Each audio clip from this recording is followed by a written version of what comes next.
eletricidade sempre causou temor e curiosidade nos seres humanos.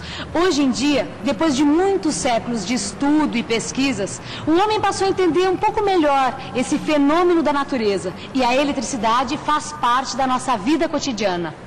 Aliás, é de se perguntar mesmo como é que nós podemos passar tanto tempo sem a comodidade que o seu estudo tornou possível. Bom, a partir da nossa teleaula de hoje, a eletricidade será o nosso principal objeto de estudo. Vamos então iniciar mais um módulo do nosso curso de Física. E o nome desse módulo é Eletromagnetismo. E na primeira teleaula deste módulo, você vai ficar sabendo como os antigos interpretavam os fenômenos elétricos e a sua relação com os fenômenos magnéticos. Vai conhecer a distinção entre eletricidade e magnetismo. Vai aprender como carregar eletricamente um objeto e conhecer aparelhos como o pêndulo eletrostático. E agora preste muita atenção porque a nossa teleaula está apenas começando.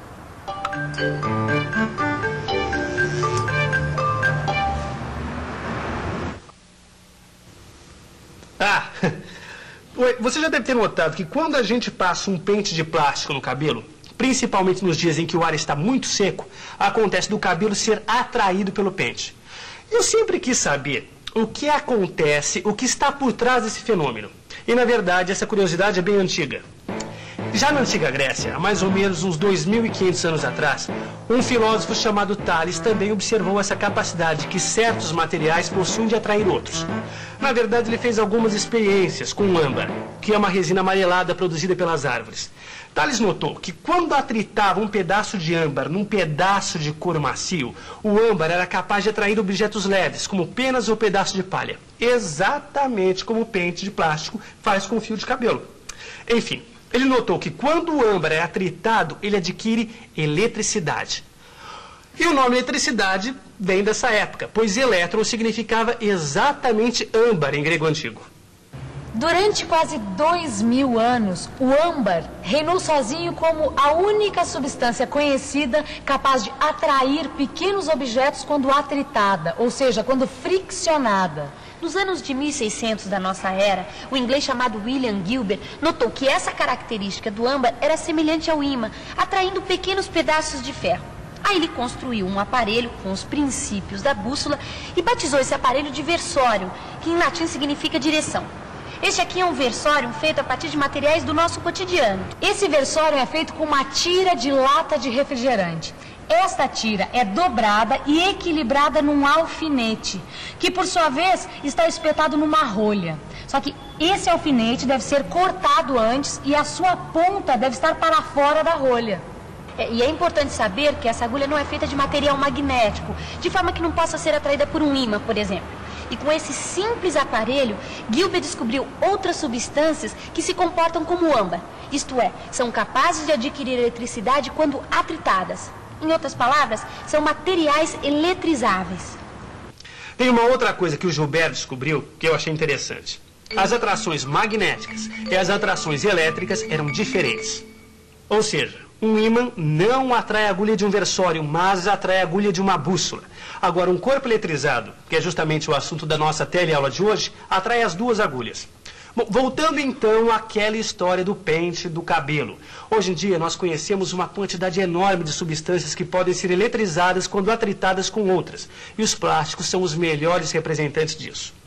A atração do cabelo pelo pente de plástico é um fenômeno elétrico, enquanto que entre um ímã e o cabelo não existe atração alguma, nem magnética, nem elétrica. E o estudo dos corpos eletrizados recebe o nome de eletrostática. Você não quer ficar por dentro de como se constrói um aparelho desses?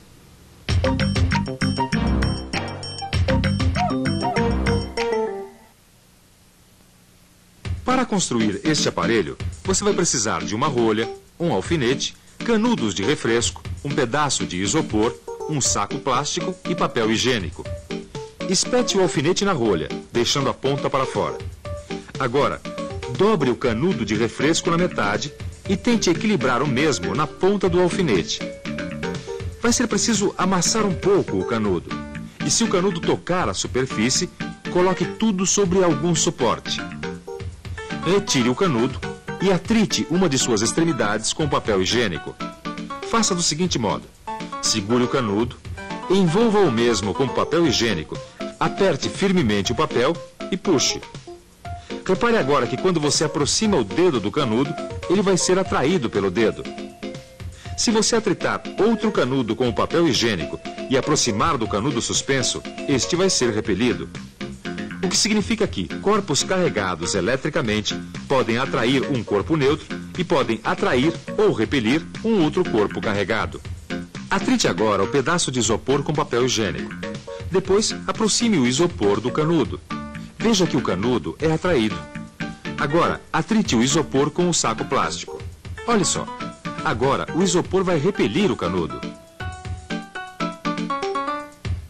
Quando dois materiais se repelem é porque adquiriram cargas elétricas iguais.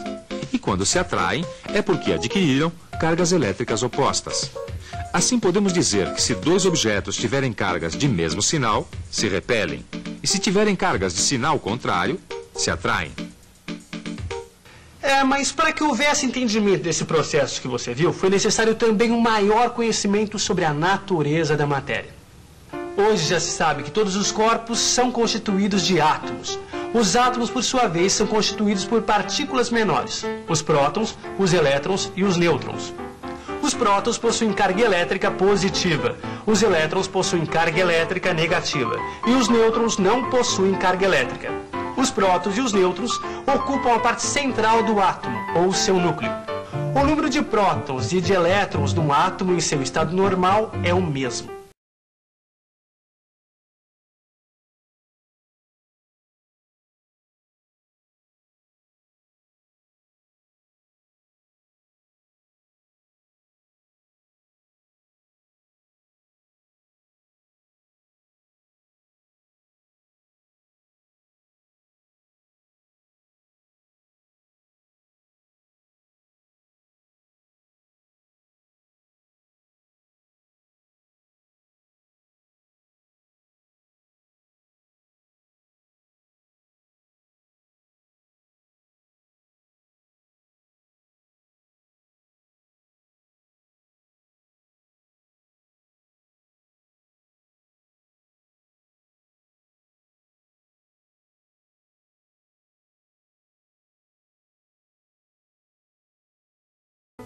Vamos lá então, Vicente, ó. Rapaz, e não é que o isopor atrai esse canudinho, ó lá. Rapaz, por que será que isso acontece, hein? Ah, eu sei, sabe o que é? Quando a gente atrita um canudo de refresco no papel, o que acontece? A gente está transferindo carga elétrica de um para o outro. E como as cargas elétricas de maior mobilidade no átomo são os elétrons, são eles que são deslocados nesse processo. Ah, agora eu já entendi, rapaz. Então quer dizer, quando a gente atrita o canudo no papel, uma quantidade de elétrons se transfere do papel para o canudo. Exatamente. E o canudo fica, portanto, com um excesso de carga negativa, enquanto o papel fica durante um tempo carregado de carga positiva, entendeu? A gente diz durante um tempo porque todo corpo carregado tende a atrair carga do sinal oposto àquela que ele tem em excesso. Aí volta a ser neutro. Pronto. Agora eu pego esse outro canudo aqui, ó, e eu vou carregar ele por atrito no papel e passar na placa metálica, sem encostar a mão, tá vendo? Ah, já entendi, Vicente. O canudo vai passar algumas cargas para a placa metálica. A placa metálica e o canudo vão ficar com a mesma carga. Ah, peraí, agora vamos verificar se isso daí vai dar certo mesmo usando aquele nosso outro aparelho? Exatamente. Quer ver, ó? Agora vamos aproveitar, pegar o nosso canudinho do Versorium aqui e também carregar ele. E agora vamos aproximar a placa metálica desse canudo. E vamos ver o que acontece. Ah, tá lá. Vamos ver, vamos ver. Olá, olá! Ah, tá repelindo! Ah, tá repelindo o canudo, deu certo! Deu certo, rapaz! Olê! Nessa experiência que você acabou de ver, foi necessário tocar a placa com um canudo para carregá-la. Este método de carregar é chamado carregar por contato. Existe um outro método chamado carregar por indução. Quando a gente carrega a placa metálica por contato, acontece o seguinte: Se a carga do canudo de refresco atritado pelo papel higiênico é negativa, a carga obtida também vai ser negativa. O método da indução vai permitir carregar positivamente a mesma placa com o mesmo canudo, o canudo que está carregado negativamente. Vamos ver como. Imagine uma placa metálica que está eletricamente neutra e próximo dela um canudo carregado negativamente. O canudo vai repelir os elétrons para o lado oposto. Assim, próximo ao canudo, teremos cargas positivas e do lado oposto, cargas negativas. Mas no total vamos ter o mesmo número de cargas positivas e negativas dentro da placa. Ou seja, ela está neutra. Se o canudo é retirado, vamos ter apenas uma placa neutra. Agora, imagine o seguinte, que a placa está na mesma situação em relação ao canudo, mas nós encostamos um dedo na placa. As cargas negativas do canudo vão repelir as cargas negativas da placa e algumas vão passar para o dedo. Quando retiramos o dedo, as cargas que penetraram nele não podem mais voltar. E finalmente, quando retiramos o canudo, vão ficar apenas algumas cargas positivas espalhadas pela placa. Esse é o processo de carregar por indução. E é bom notar que quando um corpo é carregado por indução por um objeto carregado negativamente, o corpo vai ficar carregado positivamente e vice-versa. Pêndulo eletrostático? Isso mesmo, pêndulo eletrostático. Esse dispositivo vai permitir entender como um corpo carregado atrai um corpo descarregado. Olha só, eu vou te mostrar. Eu vou pegar esse canudo e vou atritá-lo com esse papel higiênico, certo? E vamos ver o que acontece, tá bom? Observa, eu vou aproximá-lo do pêndulo. Você viu? Olha só, o disco, mesmo estando neutro, foi atraído pelo canudo.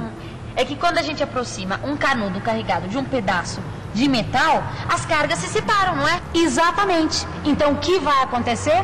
Existem cargas que fazem o pêndulo se movimentar na direção do canudo e um mesmo número de cargas que faz ele se movimentar na direção contrária. Então, o que você acha que vai acontecer? Quem você acha que vai vencer? As cargas positivas do pêndulo estão mais próximas do canudo. Então elas vão ser atraídas com mais força e o pêndulo vai se deslocar em direção ao canudo. É isso mesmo, Rosinha. Então o que vai se passar depois disso? Vamos fazer de novo. Vamos aproximar o canudo, certo? Do pêndulo. O que vai acontecer? Olha só. Ele é atraído pelo canudo e vai ficar com a carga igual a dele, pois foi carregado por contato. E aí, o que acontece? Olha só. Eles estão com a carga igual e eles irão se repelir. Olha só. Em todos esses métodos para carregar eletricamente um corpo, as cargas, quando são transferidas de um corpo para outro, permanecem dentro desse corpo e não se movimentam mais para lugar nenhum. Por isso que essa parte da eletricidade se chama eletrostática. Tá, e quando eu quiser saber se um corpo está carregado eletricamente ou não, que aparelho que eu uso? Bom, esse pêndulo pode servir para isso, mas existe um aparelho mais conhecido que é chamado de eletroscópio. No seu livro de física, você vai encontrar instruções bem detalhadas de como construir um pêndulo eletrostático e um eletroscópio. E agora que tal uma revisão? E atenção, se liga aí que é hora da revisão. Na teleaula de hoje, você viu como os antigos interpretavam os fenômenos elétricos e a relação dos mesmos com os fenômenos magnéticos. Aprendeu a carregar eletricamente um objeto e conheceu os aparelhos que permitem a comprovação destas teorias. Bom, agora é com você e com seu livro de física. Estude bastante e até a próxima. Tchau. Tchau.